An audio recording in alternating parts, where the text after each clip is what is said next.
Adventures in Thyr, Holme, by Jace Masters. In a place neither near nor far, and a time neither now or then, on an island shrouded in a haze, stood a forest cloaked in mist. Many stories and myths surround this forest. Stories about strange noises, shapes, and creatures. Stories about folk disappearing into the forest, never to be seen again. This might be one of those stories. Dale looked back at the village behind him one more time. He should have all the supplies he needed. The people in town were kind enough, especially after they realized why he needed the materials and tools he was asking for. Living close to the forest, they likely understood the need to go after those you love and care for when they stupidly decide to wander off into the forest they were warned about. Damn that Marie and her visions. They should never have come here. Resolute, but shaking nonetheless, Dale set forth into the wood, machete in hand. Knowing the weapon was magically enhanced helped Dale's confidence. He still couldn't believe the deal he got on it from the town smithy. It gleamed a green-hued silver sheen in the streaks of sunlight that hit it through the canopy above. He knew to go north. Maria told him as much before their night in the inn, something about a door in the forest leading to treasure beyond belief. He never really paid attention to the details when Marie began rambling on, especially since she did it all the time. Consequences of having a mind like hers, open to the thoughts of those around her. Absent-mindedly strolling along, Dale had not noticed the shift in the wood around him. The sunlight streaming in from above was gone, and the air had become filled with moisture so thick it almost seemed to cling to his person. A smell of stale air and tepid water filled his lungs. He realized these must be the mist the folks kept going on about. If that was the case, then there was no turning back anymore now anyway. He gripped the machete tightly now and continued along north. Or was it? He knew he had been going north up until the moment the sun's rays had left him. Now, he wasn't so sure. Luckily, the townsfolk had provided him with a lodestone that always pointed north when the right command word was spoken. So he plucked it out of his pocket and said, "Ledar visir." The stone's reaction was instantaneous. It lifted up from his hand and the carved point began shifting direction left and right before holding still, pointing towards a direction slightly off the trajectory he was on. Nobody's perfect, I guess, Dale thought to himself as he shrugged and adjusted his direction to the lodestone's indicated north. As he continued, the mist grew heavier and heavier, like a woolly blanket of white draped across everything but the forest floor itself. Occasionally, Dale had trouble spotting anything that wasn't right in front of him, but the lodestone provided great support whenever his own senses failed. Dale proceeded like this for about an hour, by his own estimate, before the mist's thickness began to lessen around him. Bolstered by the sun's apparent influence and the overall increase in sightlines as well as temperature, Dale set forth trying to find tracks belonging to his friend. Unfortunately, however, no amount of looking, scouring, or downright crawling over the forest floor revealed any trace of Marie, or anyone else for that matter. The lessening mists did provide a peculiar sight in the distance that, after exhausting his own tracking capabilities, seemed like as good as an option as any to Dale at that point. In the distance, two rectangular objects, roughly 10 feet tall and 5 feet wide, jutted out from the forest floor. Unable to see any detail beyond this from his current vantage point, Dale decided to move in and explore the curious sight further. As he approached, Dale began to spot more and more detail in the slabs before him. Rough-hewn stone outlined two doors before him, their slate texture appearing dark and glistening in the moisture that surrounded them. Atop each door sat a figure carved from the same slate. They both had delicate features, appeared elven in nature, and sported intricately carved wings protruding from their backs that Dale deemed to be too fragile to exist. Struck with their detail, Dale continued approaching until suddenly, two nearly identical deep voices rang out in unison. Listen to us, or we shall repeat ourselves only once. Prove yourself clever, or prove yourself wise. The leftmost voice continued alone. One tells the truth, Immediately followed by the rightmost voice. while the other tells lies. Together they continued once more. 3 questions you have which you may ask, to find the safe way, the right way to pass. Silence once again overtook the area as both unmoving creatures sat atop their doorways in their stoic postures. Dale could detect no movements from either of the statues, so he concluded they must have been enchanted in some way. Magic was nothing new to Dale, of course, but unlike Marie, he wasn't a practitioner himself. Not the time to deal with that anyway, he reminded himself, and focused his mind on the riddle before him. 3 questions to determine the safe way. No, they said the right way through. The right way. Was that a hint? Hint or no, Dale resolved to ask his question to the right door first, just in case. But what to ask? Simple yes or no questions, maybe? Or calculus? What was something he could ask either of them, but in such a way that it will reveal the liar as well? Dale thought long and hard about the questions to ask before he resolved himself and stood before the rightmost door. Are we surrounded by mist? The rightmost door answered, speaking quickly. That will depend on your definition of the word, but I will say yes. 2 questions remain. Both stated as one once again. Dale moved over to the left door, determined he would have his answers soon. Once he stood in front of it, he asked the same question. Are we surrounded by mist? The left door replied, also pronouncing the words as fast as possible. Technically, the definition of mist is one that does not cover the type of terrain you'll find yourself in at this time, so my answer would have to be no. Dale stood still for a moment, dumbfounded that his plan had not worked the way he expected. As he did, he swore for a moment that he could hear the lightest of giggling coming from the space around him. Great, now I'm hearing things too, he thought. With one question left to determine the door that would lead him through safely, Dale had come up with something good to confirm his suspicions. After thinking over his final question for a while, weighing the answers so far and the opposition between the 2 doors, he finally came up with a question he believed would give him an answer he could work with. Once again, walking up to the left door, he asked, Answer yes or no. Would that door, spirit, thing, tell me that that door is the right way to pass? There was a long pause, then followed by a hesitant, Yes? Dale had them now. If the one he had asked would have been the liar, they would have said no, since that's the answer the other would have given, thus negating the whole truth versus lie debacle. Feeling victorious, Dale strutted over to the right door and pushed against a hard stone. After a moment, the stone gave way and revealed a dark tunnel with a light beyond. Are you sure? One of the voices rang out. What if he was lying? Dale hesitated for a moment, his foot hanging in the air over the doorframe, before he made up his mind, determined he had chosen the correct path. The instant his foot stepped over the line, he felt as if he was being pushed forward. Stumbling for a step or two, he turned around and saw a tiny creature with elf-like features and gossamer wings like those of a dragonfly float on the other side of the doorway before it shut. He swore there was a broad smirk on the creature's face before darkness engulfed him. Dale stood for a moment, then turned around to look at the distant light ahead of him. It looked to be a ways away, and Dale was having trouble seeing his direct surroundings, so he grabbed a torch from his pack and lit it using the flintstone he carried.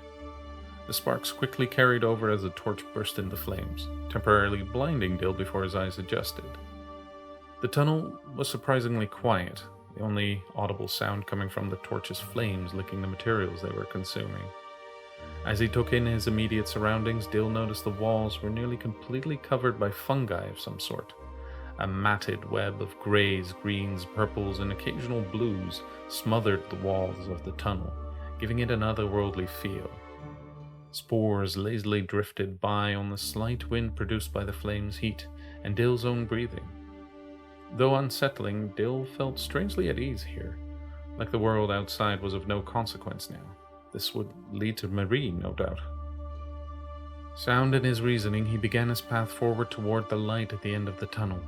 As he moved, he noticed the occasional sound of a slight puff coming from around him as he noticed new spores were released into the air.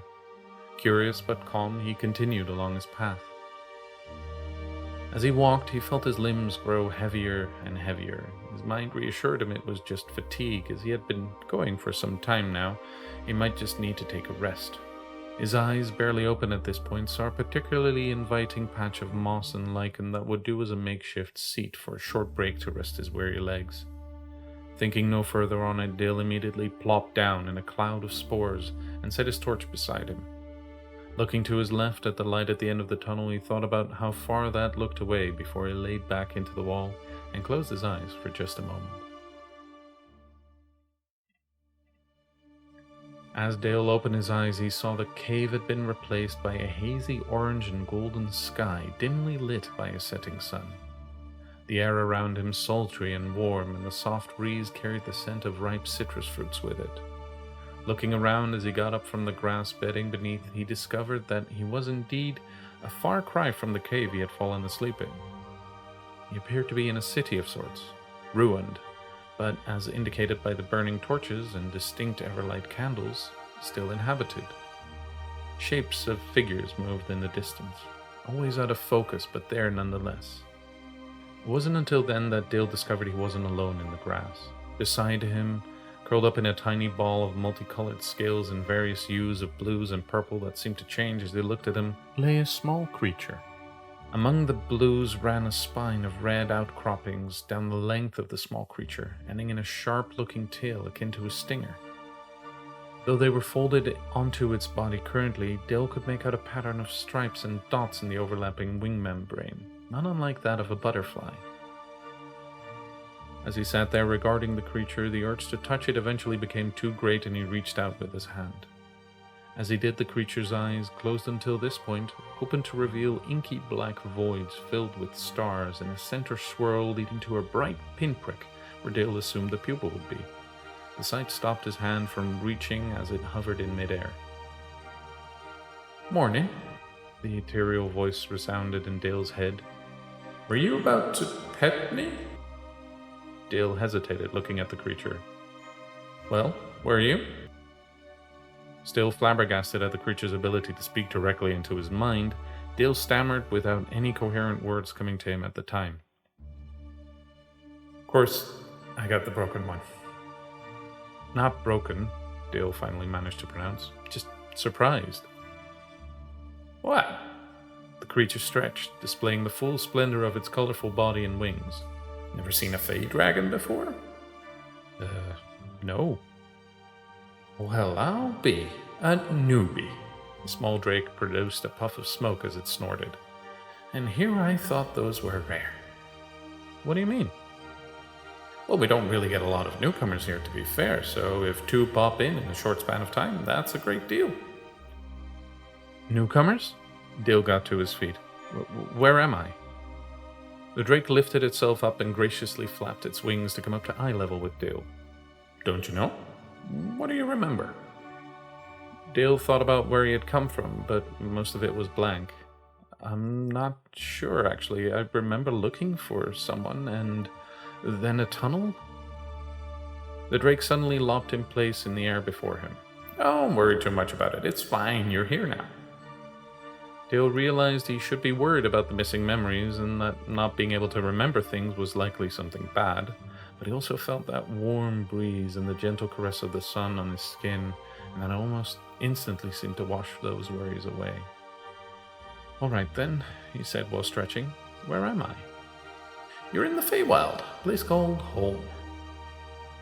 Though the word Feywild sparked something inside Dale's mind, it was as if the synapses responsible for that information were refusing to answer the call made by the rest of his brain, leaving him with a vague remembrance of the meaning more than anything else. "So, who are you?" "I'm Herotodes, first of the name, Slayer of Spirits, Kindred of the Mighty, and Herald of the Gods themselves."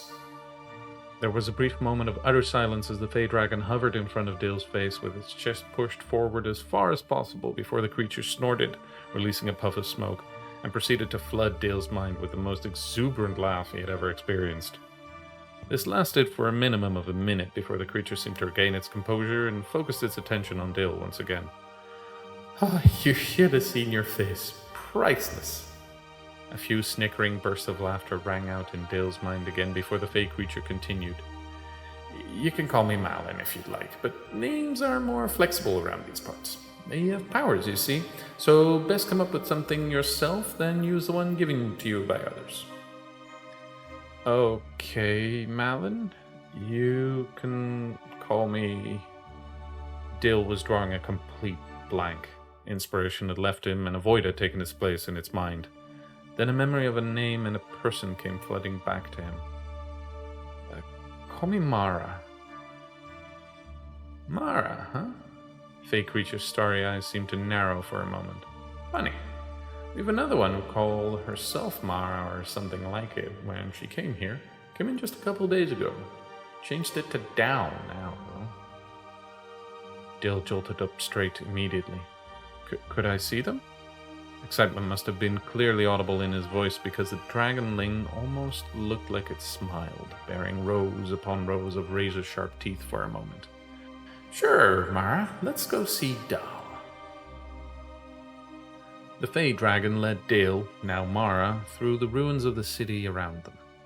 The city was unlike anything he had ever seen before. Impossibly large towers of stone and metal rose far above them into the sky, almost as if attempting to reach the sun. All had seemingly failed, though, as their metal and stone bodies had weathered and broken with age, and nature had now overtaken them. Impossibly large flowers in hues of colors Dale had never seen before sprang from the ground and walls around, carrying their sweet scents on the breeze. All of this was cast in the fading light of a setting sun, adding an unnatural calm and relaxed mood to the area. He couldn't say why or how, but Dale felt at peace. The only gnawing thought left in his mind was about someone called, something. Someone he cared for. Someone he was looking for. Perhaps it was this Mara the Drakeling spoke of. Absent-mindedly following Malin through the city, Dale's thoughts kept finding their way back to that person. It took him a long moment to notice the fey dragon had stopped in front of him. As he looked out beyond where the creature was hovering, he saw a large pond of sorts, rectangular in shape and filled with lily pads large enough to fit a grown man easily. The pond looked positively inviting.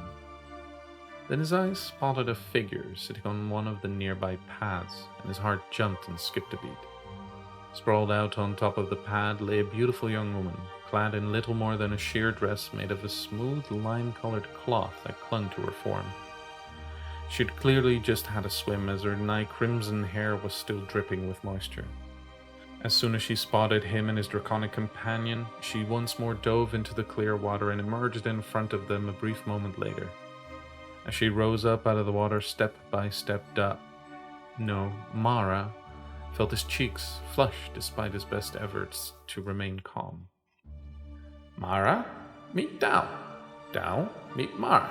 He's new, like you. At the mention of her name, Mara had a moment of clarity and recognition. She was the one he had been looking for. Dal, of course, that's why her name had stuck with him. Pleased to meet you, Mara, the young woman said as she held out a hand towards Mara. I know you, Mara stammered, grasping her hand in his own. Is that so? A look of surprise showed across her face before it shifted to something new, something warm. You know, I think you might be right, Mara.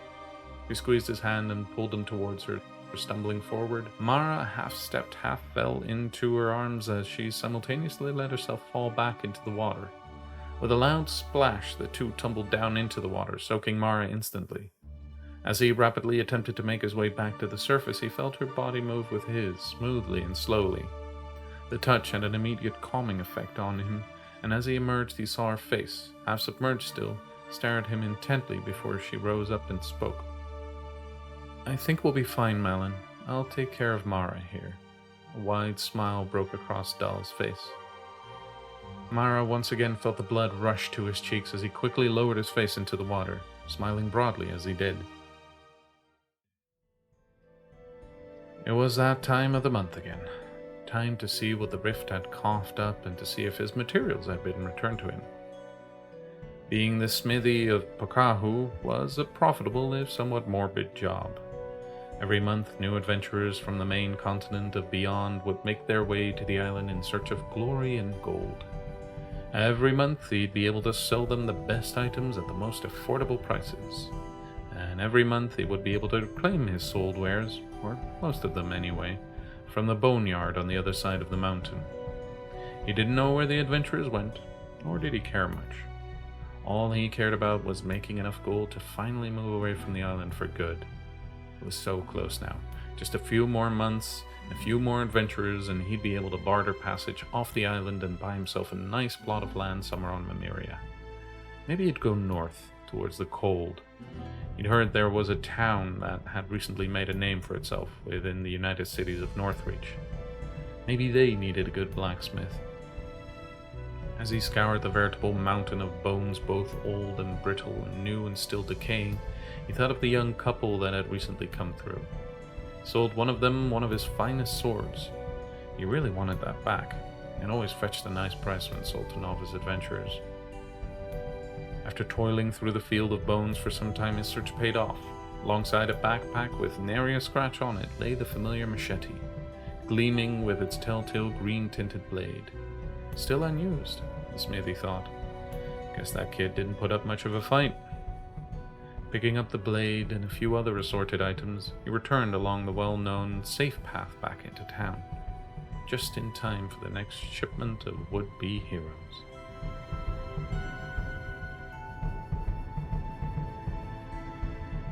If you have any questions or remarks, please feel free to leave them in the comments. Thank you for watching, and a special thanks to my Patreon supporters for making these stories a reality. If you've enjoyed this story and want to support the creation of more, please consider joining my Patreon and unlocking exclusive stories, behind-the-scenes content, virtual hangouts, and more. If you enjoyed this story, please share it, and check out my other stories, and subscribe for more tales yet to be told.